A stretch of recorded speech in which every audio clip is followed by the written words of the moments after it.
Hello friends, I am Gagan Kumar Jha and welcome back in our YouTube channel Love to Learn.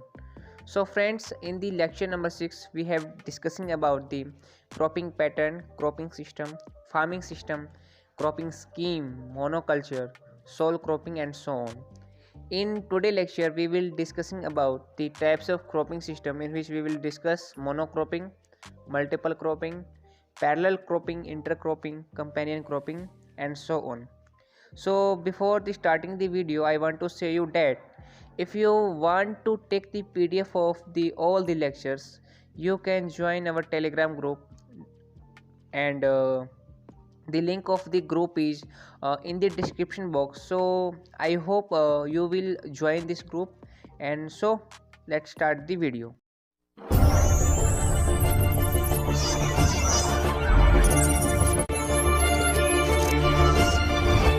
So first of all today we will discuss about the types of cropping system, यानी कि दोस्तों cropping system जो है उसका क्या types है। First of all monocropping and second is multiple cropping. तो दोस्तों जो मोनोक्रॉपिंग होता है, जो उसका CI होता है वो ऑलवेज 100% होता है। मीन्स CI क्या होता है, in the previous lecture I have discuss about this, यानी कि CI का मतलब होता है क्रॉपिंग इंटेंसिटी। ठीक है, तो जो मोनोक्रॉपिंग होता है उसका जो क्रॉपिंग इंटेंसिटी होता है वो हमेशा 100% होता है। तो बात करते हैं आगे हम लोग मल्टीपल क्रॉपिंग क्या होता है। Growing of 2 or more crop on the same field in a year, यानी कि एक ही फील्ड पे दो अलग टाइप के क्रॉप को ग्रो करना एक ही ईयर में, वो क्या कहलाता है, मल्टीपल क्रॉपिंग। मल्टीपल मतलब क्या, जो कि अनेक हो। तो growing of 2 or more crop on a same field in a year is known as multiple cropping. It is the intensification of the cropping in time and space dimension. It's mean more number of crops within a year and more number of crops on the same piece of land at any given period. यानी कि दोस्तों जो cropping system है इसमें क्या होता है कि एक ही टाइम में एक ही स्पेस पे विद द डिफरेंट डायमेंशंस हम लोग क्या करते हैं कि मोर नंबर ऑफ क्रॉप्स, किसी भी एक वर्ष में जो हमारा क्रॉप है उसमें हम लोग अलग अलग वैरायटी के क्रॉप्स को एक अधिक मात्रा में उसको हम लोग ग्रो करते हैं। किस पे, यानी कि एक ही लैंड पे with the same piece of land at a given period. The principal limiting factor in the adoption of multiple cropping are low intensity of the irrigation and preponderance of long duration variety. दोस्तों जो इसका principal है जिसके ऊपर ये work करता है वो क्या है कि जो मल्टीपल क्रॉपिंग है उसमें आपको इरिगेशन जो चाहिए वो लो इंटेंसिटी में चाहिए, और आप लोग उसमें ऐसे क्रॉप का यानी कि चुनाव कर सकते हैं, मीन्स कहते हैं कि चयन कर सकते हैं जो कि आपको लॉन्ग ड्यूरेशन वैरायटी के क्रॉप्स हों। Recently one more dimension, it's mean the maintain the soil fertility is added in the definition of multiple cropping. यानी कि दोस्तों एक और इसके बारे में हम लोग जान लेते हैं कि इन पास्ट टाइम, कुछ ही टाइम पहले, to maintain the soil fertility, यानी कि जो मल्टीपल क्रॉपिंग है वो क्या करता है, जो आपका सॉइल है उसकी फर्टिलिटी को भी मेंटेन करता है। दस multiple cropping is defined as the cultivation of 2 or more crop on the same field in a year without destroying the soil fertility. इस चीज़ को मैं आप लोगों के सामने हाईलाइट कर देता हूँ। यानी क्या होता है multiple cropping. Multiple cropping is defined as the cultivation of 2 or more crop in the same field in year without deteriorating the soil fertility. यानी कि मल्टीपल क्रॉपिंग क्या है कि एक ही ईयर में किसी भी फील्ड पे 2 या उससे अधिक क्रॉप का कल्टीवेशन करना जो कि सॉइल की फर्टिलिटी को डैमेज ना करे, उसी को हम लोग क्या कहते हैं, मल्टीपल क्रॉपिंग। आगे जो मल्टीपल क्रॉपिंग है उसके भी सब टाइप्स हैं, जिसमें हम लोग जानेंगे कि what is inter cropping, mixed cropping, sequential और सीक्वेंस क्रॉपिंग और non overlapping cropping. After that relay cropping और overlapping cropping. So first of all we will discuss about the inter cropping. तो इंटर क्रॉपिंग क्या होता है, growing 2 or more crops simultaneously on the same piece of land with a definite row arrangement or in a fixed ratio is called intercropping। यानी कि दोस्तों क्या होता है कि ग्रो करते हैं, इंटरक्रॉपिंग में हम लोग क्या करते हैं कि जो डिफरेंट 2 क्रॉप्स हैं उसको हम लोग समान रूप से ग्रो करते हैं एक सेम पीस के लैंड पे, यानी कि सेम लैंड पे 2 क्रॉप को क्या करना, ग्रो करना विद डिफाइनेट रो अरेंजमेंट, यानी कि एक सिस्टमेटिक पैटर्न में और एक फिक्स्ड रेशो में दो से ज़्यादा क्रॉप को एक ही फील्ड के ऊपर ग्रो करना क्या कहलाता है? इंटरक्रॉपिंग। एग्जाम्पल है यहाँ पे कि हम लोगों ने मान लीजिए क्या किया, वीट और मस्टर्ड को एक साथ ग्रो किया और कितना रेशो रखा इसका? 9:1। उसके बाद हमारा आता है सिटारिया प्लस में रेड ग्राम का हम लोगों ने कल्टीवेशन किया, उसका रेशो रखा हम लोगों ने 5:1। Here cropping intensity in space dimension is achieved. Such crops are usually grown along with those crops which have larger row interval. Intercropping include alley cropping, strip cropping, contour cropping, paired row cropping, skin cropping, parallel cropping, but the major intercroppings are parallel cropping, companion cropping and multi steroid cropping, जिसे हम लोग क्या कहते हैं? Multi tattered और multi level cropping भी इसको हम लोग बोलते हैं। तो चलिए जानते हैं ये पैरेलल क्रॉपिंग क्या है। Cultivation of such crops which have different natural habit and zero competition, यानी कि दोस्तों इस टाइप के क्रॉप को ग्रो करना पैरेलल क्रॉपिंग में, जो कि आपको क्या करे? डिफरेंट नेचुरल हैबिट, यानी कि नेचर के साथ डिफरेंट हो, मीन्स अलग अलग उनका कैरेक्टर हो, और उन दोनों क्रॉप के बीच में क्या हो? जीरो कंपटीशन हो। कंपटीशन किस किस वे में होता है दोस्तों? वाटर के वे में भी कंपटीशन हो सकता है, न्यूट्रिएंट की उसमें भी हो सकता है, मीन्स कहें कि कंपटीशन हो सकता है, न्यूट्रिएंट की मैनेजमेंट में भी कंपटीशन हो सकता है, साथ में फूड मेकिंग में भी कंपटीशन हो सकता है। तो जो डिफरेंट क्रॉप है ये दोनों, तो इन दोनों के बीच में आपको कोई भी कंपटीशन नहीं होना चाहिए। तो एग्जांपल देख लेते हैं, ब्लैक ग्राम या ग्रीन ग्राम आप कल्टीवेट करते हैं तो उसके साथ आपको क्या कल्टीवेट करना चाहिए? मेज को। The peak nutrient demand period of urad और moong is around 35 days after sowing, यानी कि दोस्तों जो भी पीक न्यूट्रिएंट डिमांड है उड़द और मूंग का, वो आपको क्या होता है? आफ्टर 35 डेज होता है, जिसमें हम लोग सोइंग करते हैं। While it is 50 days after sowing for maize, और 50 डेज के बाद सोइंग जब हम कर देते हैं मेज का, उसके बाद उसको न्यूट्रिएंट का यानी कि रिक्वायरमेंट होता है। आगे बात करते हैं कि कंपेनियन क्रॉपिंग क्या होता है। Such intercropping where the production of both intercrop is equal to that of its solid planting, यानी कि जहाँ पे हम लोग क्रॉपिंग करते हैं किसी भी दो क्रॉप का, और जो कि आपको इक्वल अमाउंट में होता है। एग्जाम्पल के लिए मस्टर्ड हो गया, पोटैटो हो गया, या फिर हमारा ऑनियन हो गया, उसका हम लोग कल्टीवेशन करते हैं किसके साथ? शुगर केन के साथ। The growing of the above 3 intercrops individually with sugar cane, the production of none is hardly affected, यदि इन तीनों में से आप किसी भी एक क्रॉप का कल्टीवेशन करते हैं शुगर केन के साथ, तो आपका जो भी मीन्स कहें कि प्रोडक्ट है, या फिर आपका जो भी आपने सोइंग किया है जो भी चीज़ को, या फिर ऑनियन, पोटैटो या मस्टर्ड, किसी को अभी आपने सोइंग किया है, तो ये उसको अफेक्टेड नहीं करता है। आगे बात करते हैं कि मल्टी स्टोरेड या फिर मल्टी लेवल क्रॉपिंग क्या होता है। Cultivation of 2 or more than 2 crops, यानी कि कल्टीवेशन करना दो या उससे अधिक क्रॉप को, 2 crops of different height simultaneously on a certain piece of land in any certain period, यानी कि क्या होता है इसमें कि कल्टीवेशन करते हैं एक या उससे अधिक क्रॉप का जो कि डिफरेंट हाइट में होंगे, और एक ही लैंड पे करते हैं और किसी एक स्पेसिफिक पीरियड टाइम में ही, तो उसको हम लोग कहते हैं multiple level cropping.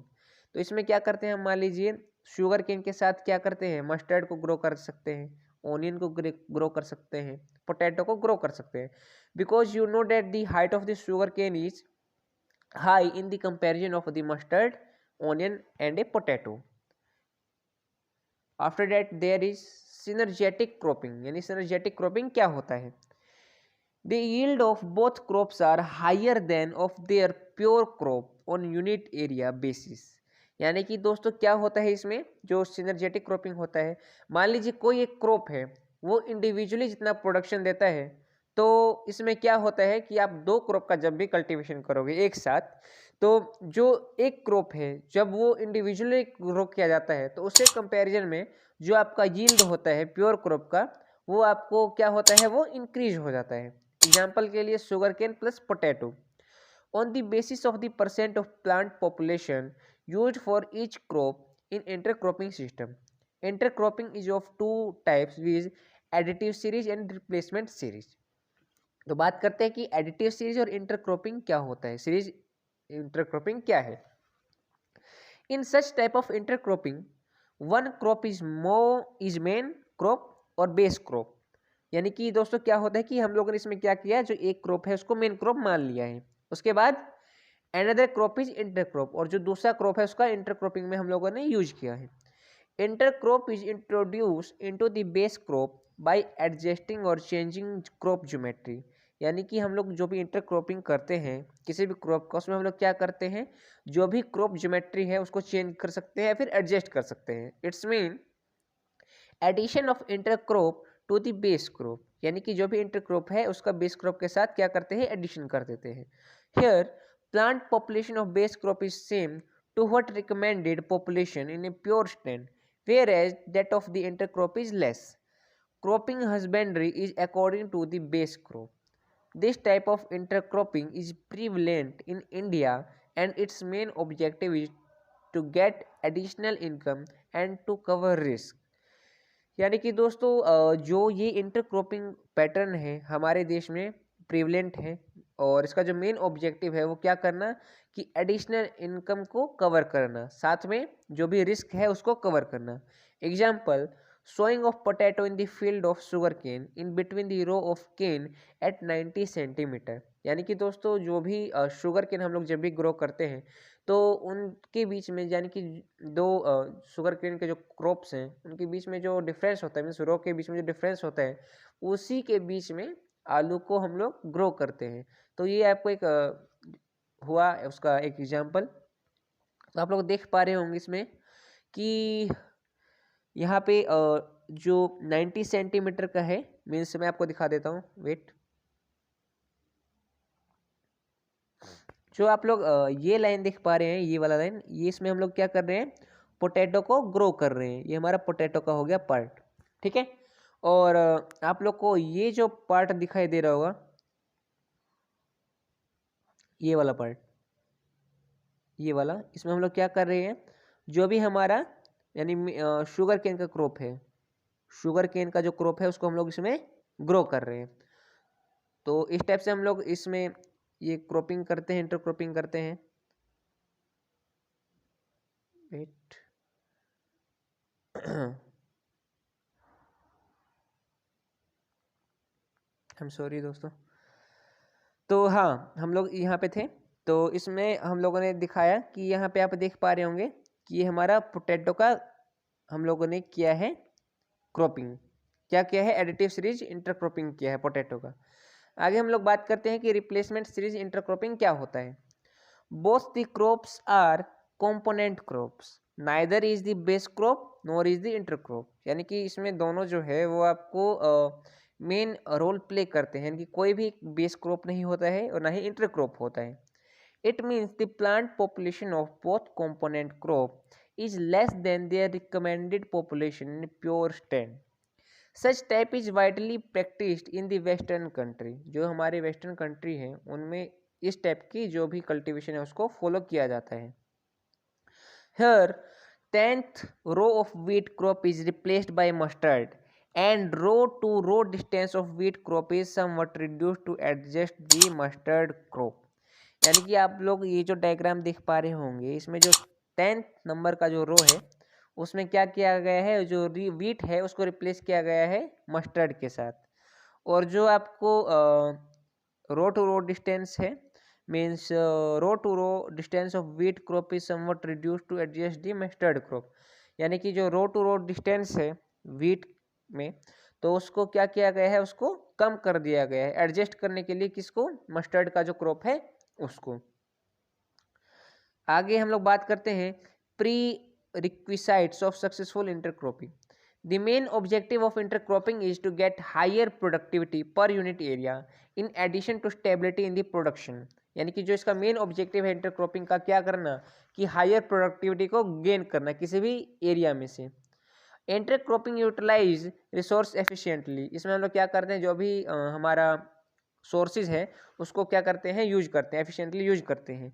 There are certain important prerequisites of intercropping are the time of peak nutrient demand of component crop should not overlap. Maize plus में उड़द या moong, the peak nutrient demand is 30 to 35 days after sowing in a case of urad moong, where as it is 50 to 55 days after sowing of the maize. Competition for light should be minimum among the component crop, यानी कि जो light है उसके लिए competition कम हो जाता है। Complementary should exist between the component crops, the difference in maturity of component crop should at least 30 days, यानी कि दोनों के बीच में जो भी आपको मैच्योरिटी का डिफरेंस होता है वो कि 30 days के बीच का होता है। Competition for CO2 and water should also be minimum among component crop, यानी कि CO2 के लिए और वाटर के लिए जो भी कंपटीशन होता है किसी भी कंपोनेंट ग्रुप के बीच में वो भी कम हो जाता है। तो दोस्तों इस लेक्चर में हम लोगों ने जाना इन सब चीज़ के बारे में कि प्री रिक्विसाइट सक्सेसफुल इंटरक्रॉपिंग क्या होता है, इंटरक्रॉपिंग क्या होता है, रिप्लेसमेंट सीरीज इंटरक्रॉप क्या है, सिनर्जेटिक क्रॉपिंग क्या है, साथ में इंटरक्रॉपिंग के मल्टीपल क्रॉपिंग के जो भी टाइप्स है उसके बारे में। तो जो हमारा नेक्स्ट लेक्चर रहेगा उसमें हम लोग आगे जानेंगे कि मिक्स्ड क्रॉपिंग क्या होता है, उसके साथ साथ बहुत सारी चीज़ें हैं, बहुत ही मज़ेदार लेक्चर रहने वाला है। तो आई होप आप लोग को ये वीडियो अच्छा लगा होगा, और यदि आप लोग को ये वीडियो अच्छा लगा होगा तो प्लीज़ अपने दोस्तों को शेयर कीजिए। और साथ में यदि इस लेक्चर का PDF लेना चाहते हैं तो स्टार्टिंग में भी मैंने ये बात बोला था कि डिस्क्रिप्शन में हम लोग का टेलीग्राम ग्रुप का लिंक है, आप लोग ग्रुप को ज्वाइन कीजिए, वहाँ से आप लोग को इस लेक्चर का भी PDF मिल जाएगा। और आई होप आप लोग को ये वीडियो अच्छा लगा हो, और यदि कोई चीज़ समझ में नहीं आता है तो आप लोग मुझे कमेंट सेक्शन में लिख सकते हैं कि सर यहाँ पे प्रॉब्लम आ रहे हैं, यहाँ पे प्रॉब्लम आ रहे हैं, तो मैं उसका आंसर आपको जल्द से जल्द दे दूँगा। और यदि वीडियो अच्छा लगा हो तो प्लीज़ चैनल को लाइक कीजिए और शेयर कीजिए और सब्सक्राइब करना मत भूलिए। Thank you.